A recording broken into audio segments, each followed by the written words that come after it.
What's up, guys, and welcome back to the channel. Sorry it's been a minute since we've uploaded.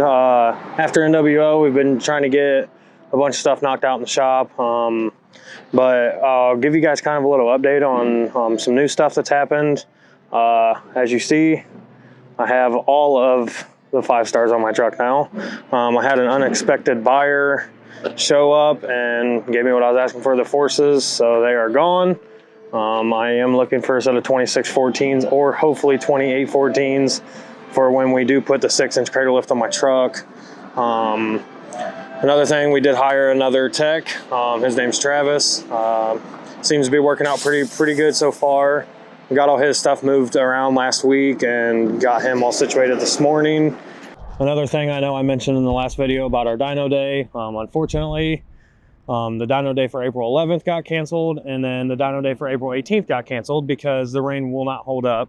So we had to wipe the dyno day, our first dyno day, out of the picture for this season.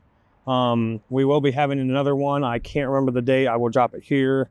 But we will be having our midsummer bash. Our next truck meet is BG Truck Wars, and that is next weekend.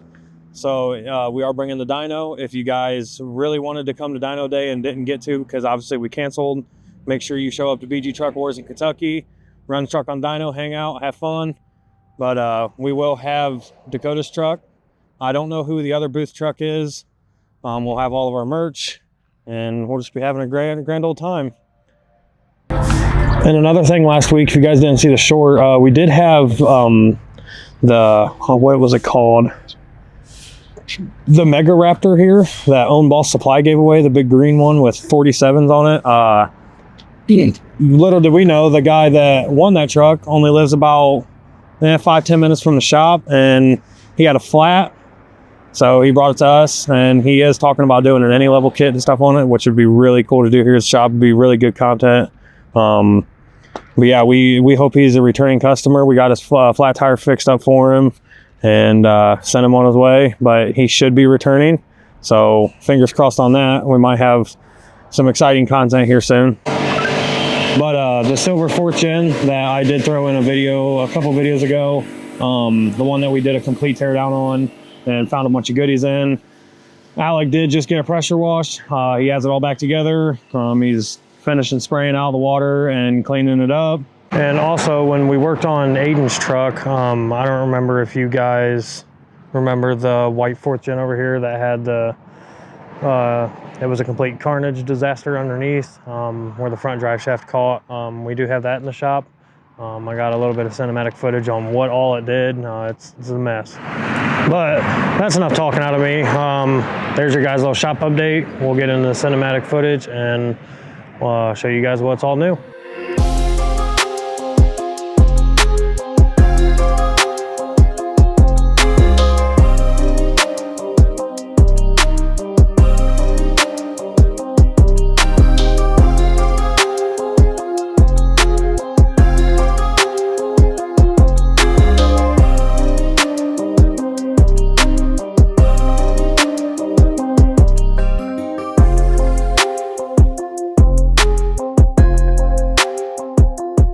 Alright guys, so the 4th gen that I brought up a little bit ago, we're going to let Alec tell you guys all what actually it destroyed. There's a lot of carnage up here on the lift, so we'll pass it on to him, let him explain. So guys, as you can see, we got this white 4th gen. It's the one we talked about with Aiden and his 2G swap, why he's scared. But other than that, as you can see, there's a lot of broken parts sitting up here on the lift. Got like half of a transfer case, the chain, all the bullshit. So what we're thinking happened is we actually think he ran something over and it locked up the front drive shaft. But radiator smashed, the steering smashed, front drive shaft literally fell out of it. This fell out of it when we were pushing on the lift. I mean, the chain fell out, but he went through the front drive shaft, smoked. These pieces of it right here. Yoke's okay for the most part, but like I said, it went through, smoked the transfer case, put a hole in the trans, ripped the trans lines out of it, ripped the shifter cable out of it, the fast harness, the fast fuel lines themselves, all the rock light wiring, just smashed into the front diff. Like I said, all the steering's out of it. It bent the dual steering stabilizer arm. Mason probably can't get this, but the radiator smashed up right in here and over here. It got the intercooler a little bit. There's just a lot of carnage on this guy. So we got to rip down, got to get the trans lines out of it yet, but waiting on parts, and we're going to throw it back together. Hopefully she lives to see another day.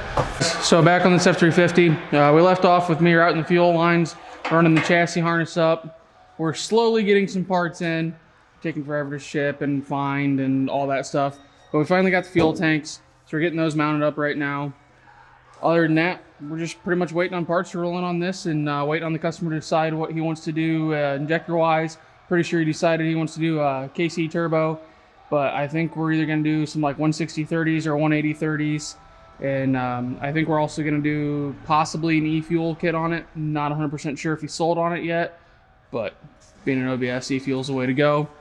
So that pretty much wraps up where we're at on this right now. We got a 6.7 behind Mason here that customer just bought it. It's a young kid. I think he owned it for like 3 days, and it was coming here to get a disaster prevention kit. And on the way here, it shut down on him. Got it towed here, and you hit the key and she's locked. It doesn't move, nothing. Go underneath it, trying to roll it over, still doesn't move either way. Pulled the lower pan on it and found nothing but chunks. I got a couple of videos of that. I'll give over to Mason. He can put those in there somehow, whatever he does, his editing magic. But so yeah, the cab's gonna come up on this. We're gonna put a used engine in it for this guy, get him back on the road, and hopefully he'll be able to actually enjoy this truck that he just bought. Good. So silver 4th gen 6.7 Cummins for the engine reseal. We're waiting on 2 more gaskets, the O-ring for the fleece coolant bypass, and then the cam seal, and then the engine's pretty much ready to go back into the chassis. But if you get Mason to turn around, and you'll see just a cab up in the air and the chassis outside. So like we said, obviously you can see here, this thing leaked oil like crazy. So rolled the chassis outside. We're getting her power washed up, and hopefully this guy won't have any oil on the ground anymore.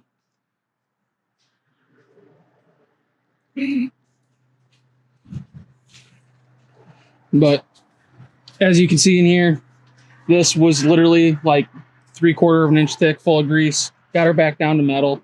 So we're looking pretty good there. Just got to let it dry a little bit and we'll roll her back inside.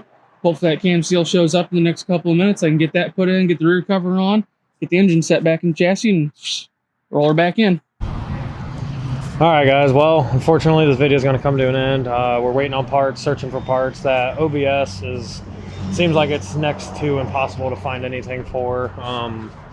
I know we're having problems with the brake line fittings. The kit that got sent, the brake line fitting is way too big. So we're attempting to find that. We need a bunch of the brake system stuff for it. The 4th gen that has just completely destroyed everything. I think we need to send an estimate to the customer, and then we just now got the crankshaft seal or the cam seal. I can't remember which seal it was, but we just now got the seal for the reseal project. And yeah, we're kind of at a halt at the moment. I know that the white 6.7 that Alex said that the kid bought and it blew up, he just got the cab lifted on that. So we will be moving forward with that here soon, but I appreciate you guys for watching.